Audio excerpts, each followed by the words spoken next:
Salut tout le monde, les 73-51, Dandy 33, 14 Bravo Charlie 33-01. Eh ben, il a fallu que je démarre la caméra après que j'entende du monde.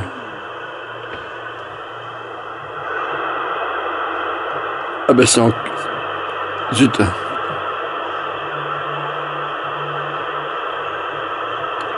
Je pense que ça devait être des stations mobiles. On devine quelque chose là dans le QRM là. Zut.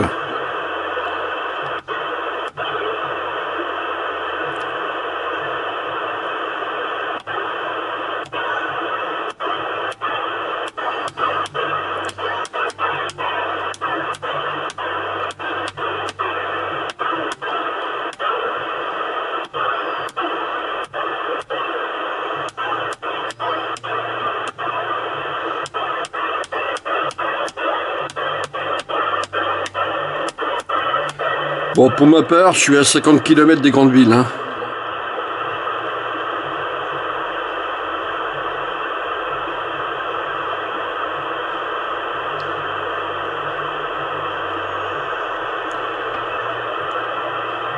Je vais peut-être changer d'antenne. Ouais, je vais peut-être basculer. Là, je suis sur la Cardon de la Sirio GPA 2745.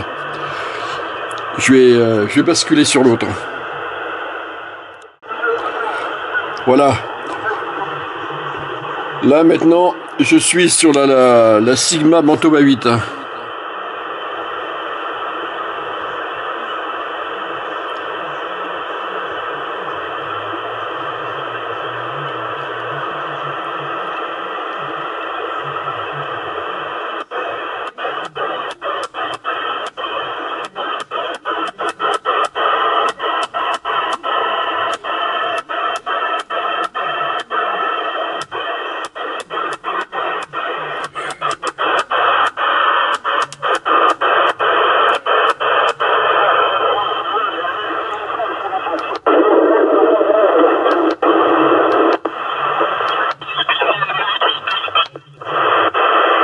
Oh.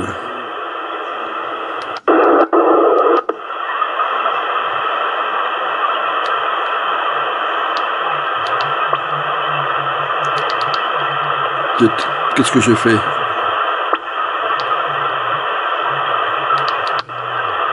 Ah oui, d'accord, ok. Je m'étais bloqué le clavier.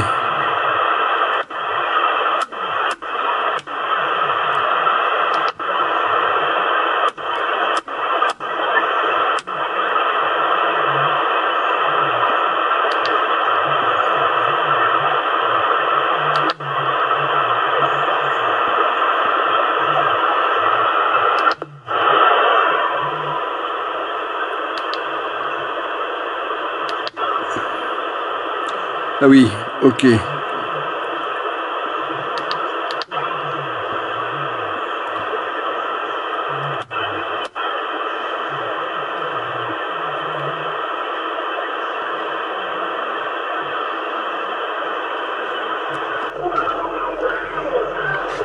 Alors là, ça c'est pas très malin. Bon, le canal 19, hein, il est exclusivement qu'en AM. Là, c'est des stations qui sont habituellement en DX, en sup, qui viennent se mettre sur le 19 eh ben, en BLU pour foutre le bordel. Alors les stations DX, je vois pas l'intérêt de faire ça, c'est pas très cool. Nous, on va pas en AM se mettre sur le 12 sup pour faire des QSO. Ça, on ne le fait pas. À bon entendeur.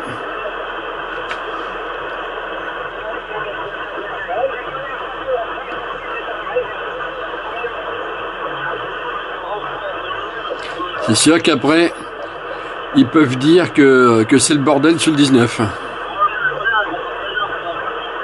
Mais du bordel provoqué par eux-mêmes. Waouh!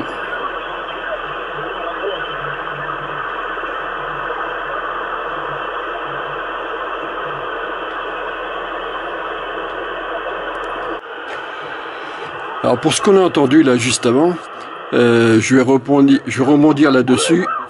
Oh. Oh.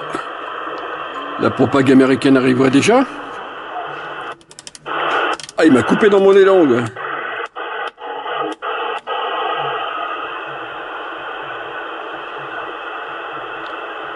Non. Ça doit être plus au niveau de l'Europe.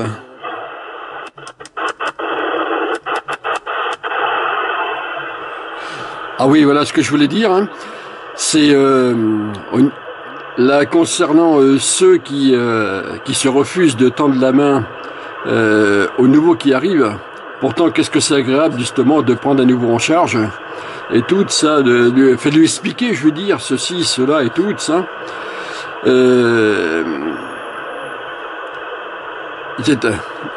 Comment je vais tourner ça, moi. Oui. Je reviendrai là-dessus après. Au niveau de ceux qui se refusent de prendre les nouveaux en charge, pour mieux dire ensuite que ceux qui foutent le bordel, c'est forcément les nouveaux ou les anciens qui reviennent et tout ça. Non, ça c'est des conneries, ça. C'est un ancien qui revient à la CB ou un nouveau sur la CB, il est dans la phase de découverte. Donc, quand il s'agit de stations locales, c'est génial, c'est une voix qui parle dans la boîte. C'est tout ça, quoi. C'est vraiment super. Puis au fur et à mesure de discuter et tout ça, on se rend compte qu'on a des points communs, ça. On organise des visus. Et pourquoi pas, après, quand il y a suffisamment de monde, ou qu'on a trouvé suffisamment d'autres stations, faire des chasses à renards. Et les chasses à renards, ça existe toujours hein, en ce moment, aujourd'hui même au Québec. Hein. C'est oui, la pratique, il le pratique toujours, hein, c'est génial. Puisqu'après, ça se termine au restaurant, ou boire un coup, ceci, cela, c'est tout simplement super cuero, quoi. Et la cerise sur le gâteau, quand les nouveaux arrivent après du côté des X, eh ben, c'est une voix de l'autre bout du monde. Et là, incroyable mais vrai, c'est le gars, il est où? Il est où? À l'autre bout de la terre, sur une île, ceci, cela, et je l'entends dans mon poste. Waouh! Il y a un côté magique. Et là, il n'y a pas besoin de spécialement de puissance, puisque le soleil est un amplificateur naturel. Et justement, ça tombe bien, là, cette année 2025, c'est là où l'activité solaire est la plus forte. Alors, ça ne veut pas dire qu'on entendra, je sais pas, l'Australie comme une station qui est à 10 km de chez nous. Non, c'est pas à ce point-là, quoi. Mais c'est quand même assez extraordinaire. Alors, tout ça pour dire que ceux qui foutent le bordel, en réalité, c'est des stations qui sont déjà en place. Désolé de dire ça, mais c'est très vrai. Puisqu'il y a l'habitude des années et tout, ceci, cela qui est là. C'est comme sur les réseaux sociaux, hein, sur Facebook.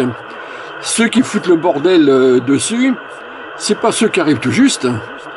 Eux, ils sont aussi dans la phase de découverte. C'est ceux qui sont déjà là depuis longtemps, qui ont un petit peu de vis dans la peau. Voilà.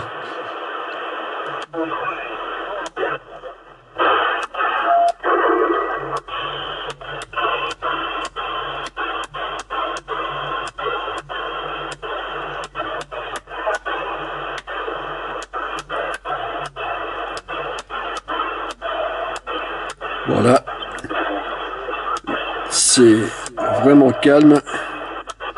Maintenant, 10h moins 10, les gens sont au travail. Hein. Faut pas oublier ça. Hein.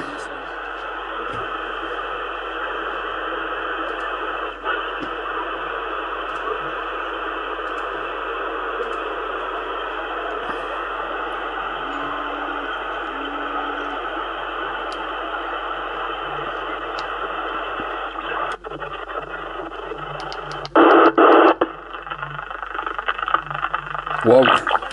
Qu'est-ce que c'est dégueulasse quand on arrive en sup. Ouais, bon là, on voit clairement que la propague est pas là. Mais il n'y a pas que le 12 sup comme fréquence d'appel. Il y a aussi le 4. Bon là, on voit que là, c'est à cette heure-ci. C'est pas ça. Avec le décalage horaire, évidemment, au Québec, eux, ben là, c'est sur le matin qu'ils ont la propague. Nous, on l'a l'après-midi.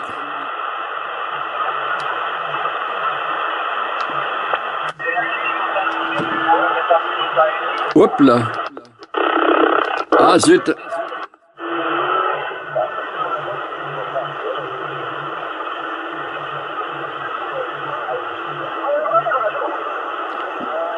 Non, je crois que c'est les stations étrangères.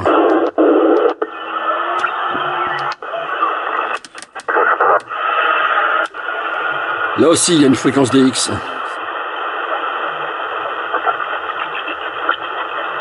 Ouais, ben là, la propague est vraiment absente, là, à cette heure-ci. Enfin, pour aujourd'hui, je parle. Un autre jour, c'est peut-être là qu'il y aura le plus de monde.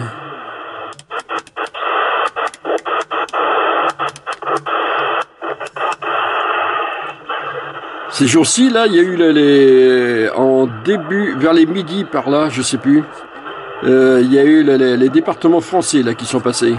Enfin, quelques-uns, ouais. J'ai entendu l'Alsace, le nord de France, je sais plus, d'autres départements. Je crois que j'ai entendu Marseille aussi. Je sais plus trop. Bon, ben on verra bien ce que ça va donner. Et 73-51 Rocky, comment vas-tu? Bonjour monsieur Denis, téléphone 73, et toi? Mais à ce coup-ci, là, j'étais vraiment à côté du poste. J'étais occupé, là, sur le PC. Ah, je t'entends, je lâche tout, j'attrape le micro. Ah ben ouais, puis en plus, bon, vu le monde qu'il y a, c'est sûr. Ben, disons qu'il y a quand même de la surmodulation, hein, mais bon. Alors, pour la petite anecdote, c'est surtout des stations DX qui viennent se mettre, en BLU, là, sur le 19. Alors forcément, ça fait un petit peu la pagaille. Mais bon. C'est pas grave, du moment qu'on arrive à s'entendre en local, on fait avec. Ouais, tout à fait, tout à fait. Justement, c'est toi que je voulais avoir, je te plais tout hier, parce que je me suis commandé, là, comme la tienne, la cartonne, la GPA 27, là, t'en penses quoi de cette antenne, toi? Bon, peut-être pas en DX, mais en local, ça fonctionne bien. Ah ben c'est une antenne qui est surtout faite pour les secteurs assez vallonnés, tout ça, hein. Donc j'en suis pas mécontent. Je vois là la seconde même, là c'est vu que là je suis au micro là sur la Sigma, la Mantova 8, là en ce moment le WebSDR est sur la Sirio GPA 27. C'est voilà. Et c'est vrai que j'en suis assez content. Et quand j'observe sur le WebSDR les différences qu'il peut y avoir entre les deux antennes, eh ben c'est pas toujours flagrant. C'est donc oui, elle fonctionne bien. Par contre, au niveau des réglages, elle est beaucoup plus complexe. Tu as le brin vertical à régler, bon, ça d'accord. Normalement, il y a des repères dessus, mais tu as aussi les 3 radians vers le bas à régler en même temps. Voilà, c'est tout le monde doit être réglé en même temps. Donc au départ, tu te mets sur les différents repères, et si tu dois rallonger un petit peu la partie du haut, eh bien les autres du bas, tu dois les faire suivre avec. D'accord. Ah ouais, d'accord, ouais. Ouais, si je monte ou si je descends en haut, il faut que j'augmente ou que je réduise en bas, d'accord. Ah ben ouais, c'est bien à savoir, tu vois, parce que j'ai essayé de trouver des vidéos, mais bon, apparemment, personne stipule ça, quoi. Bon, d'accord, bon, mais voilà, c'est un petit moment à passer, une fois qu'elle est réglée, un repère est terminé.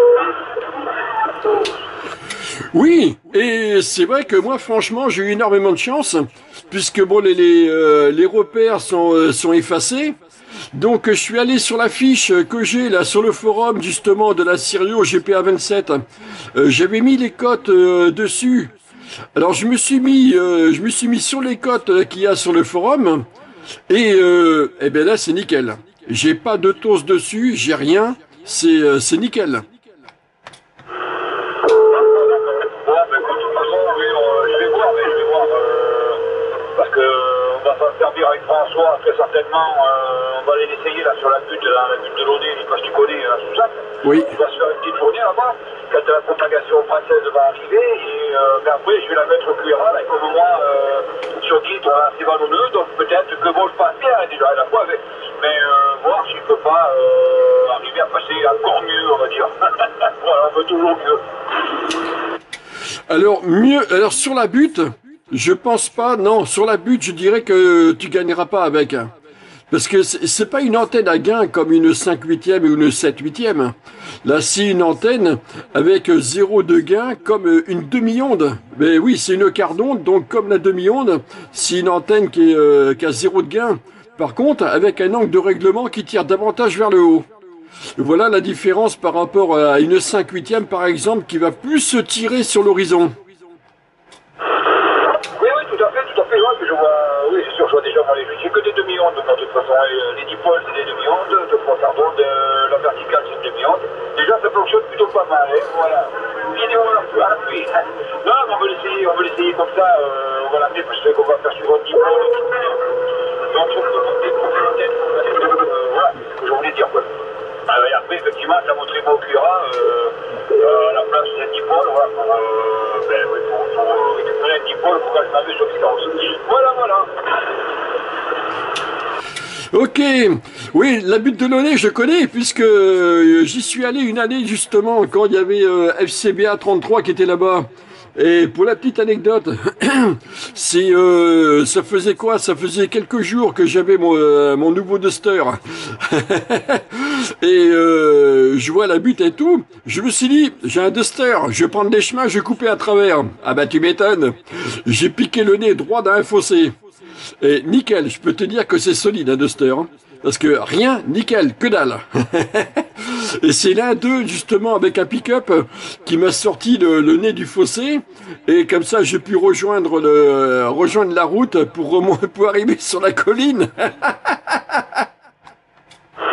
ben ouais, parce que normalement tu as une allée sur la gauche, quand tu arrives, on va dire, tous les plaines de Penbrue, Coutras, Coubérac, tout ça, tu as la route sur la gauche, l'allée sur la gauche, vous essayez le tour, là, essayez, voilà. C'est vrai que j'entends des stations que j'entends pas ici, donc ça fait plaisir de changer un petit peu, quoi. Mais t'as une grande allée qui existe, ouais, depuis toujours, quoi. Mais t'es passé par où, alors? Carrément par le flanc, où il n'y a pas d'allée, alors? Ben, c'est la première fois que j'allais là-bas. Alors je connaissais pas du tout, moi. Je découvrais le coin, quoi. Et effectivement, là où tu me dis à gauche, eh ben non, j'ai pas tourné. Hein. J'ai continué tout droit. Quand je me suis rendu compte que j'avais la colline sur ma gauche, et là j'ai attrapé le premier chemin que j'ai eu sur la gauche. Sauf qu'à un moment donné, quand on arrive au pied de la colline, ou pas loin, tu as un espèce de fossé là, tout droit là qui te coupe à travers. Et comme les herbes étaient hautes et tout, ben pour moi c'était nivelé d'un bout à l'autre. Donc le fossé, j'ai pas pu le voir. D'accord, ouais, donc tu déménages le fossé, quoi, d'accord, ouais, ben oui. Ah ouais, mais bon, écoute, là, s'y aller, moi, si vous l'anecdote aussi, j'ai connu ça, moi, en 1984, parce que, si tu as remarqué, il y a une salle des fêtes qui est en train de se délabrer, et en fait, c'était Danzig. Nous, quand on était à nous, on allait ici, tu vois. C'est pour ça que je connais un peu de l'Ouvrier. J'habitais sur Coubérac à l'époque, tu vois, le bled qui est avant, là, sur Gensac, tout ça, là. J'habitais là, donc on allait là. Et après j'allais trafiquer avec quand j'avais les véhicules, je montais là-haut avec la Civic, quoi, puis je trafiquais plus là. Voilà, puis là, c'est ce que j'ai dit à François, je dis, est-ce que tu connais? Il connaissait pas, j'ai dit, écoute, on va y aller. Tu verras, il y a je crois qu'il y a entre 130 et 140 mètres d'eau, là, toute là. C'est quoi le plus culminant de la région, normalement. Hein. Et À l'époque, tu avais, voilà, je sais pas si ça y était quand tu y étais, il y a le relais de téléphone, bon, lui, il n'existait pas, forcément, mais il y avait une antenne militaire, un relais militaire là-haut. Alors là, ça me parle pas.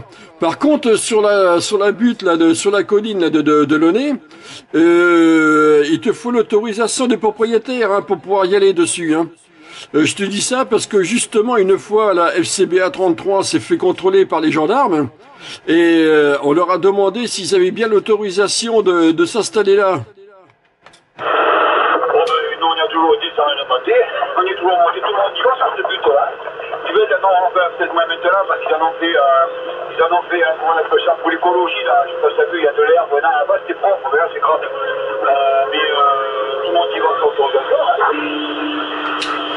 Ok, ouais, bon d'accord, j'ai compris la différence. C'est que eux, justement, ils avaient planté le chapiteau, groupe électrogène. Il y avait la totale, hein. Il y avait un grand chapiteau demi, il y avait tout ça. Il y avait toute une installation là de fête et tout ça de poser là dessus. Ben, toute la zone était prise, hein, là sur le dessus de la butte. Hein. Donc ça se trouve, c'est peut-être pour ça que les gendarmes leur ont demandé s'ils avaient l'autorisation. Ouais, c'est vrai que je vois moi de mon côté là ici là, ben j'ai la butte que tu connais de Saint-Magne de Castillon. Il m'arrive d'aller dessus et là c'est pareil, hein, ça arrose toute la région. Hein. C'est waouh. Puisque d'ailleurs mon premier test sur la butte là de Saint-Magne de Castillon là qui est en face du Leclerc, mon premier test dessus. Bon, ben, la propague étant là, évidemment, le Centrafrique. C'est la première fois de ma vie que j'avais le Centrafrique. Et ça a été depuis cette butte, justement. Ah, mais c'est où là aussi?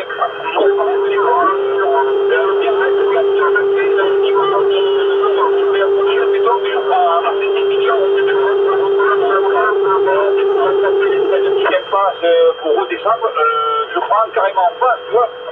Et en fait, je me retrouve au-dessus de chez toi, là, et je m'arrête et je trafique depuis là. Bon, sinon, depuis Picheguet, c'est pareil, là, il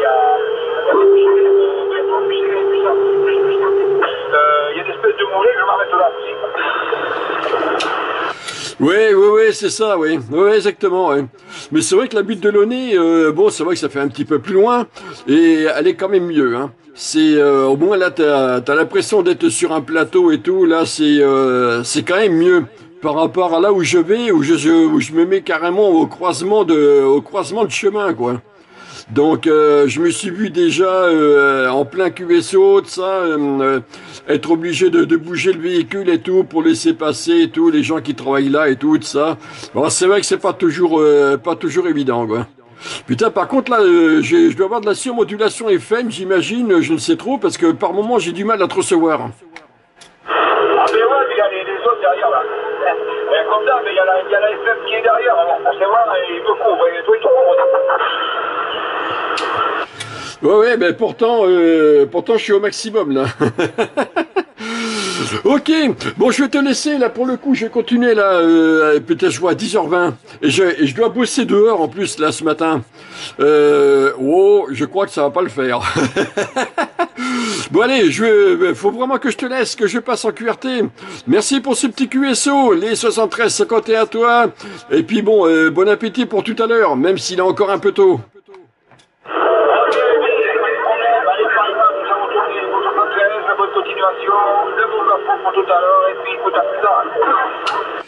Merci, à plus tard. Bon, ben voilà qui montre qu'il y a vraiment du monde en local. Et comme on l'a entendu, hein, on n'est pas que tous les deux, il y en a d'autres aussi.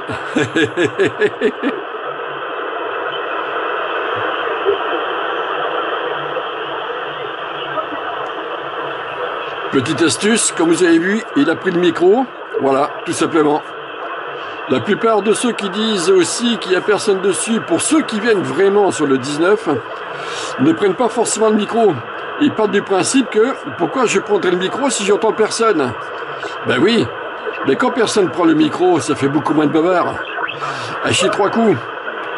Là, il a pris le micro, il a lancé un appel, paf, voilà.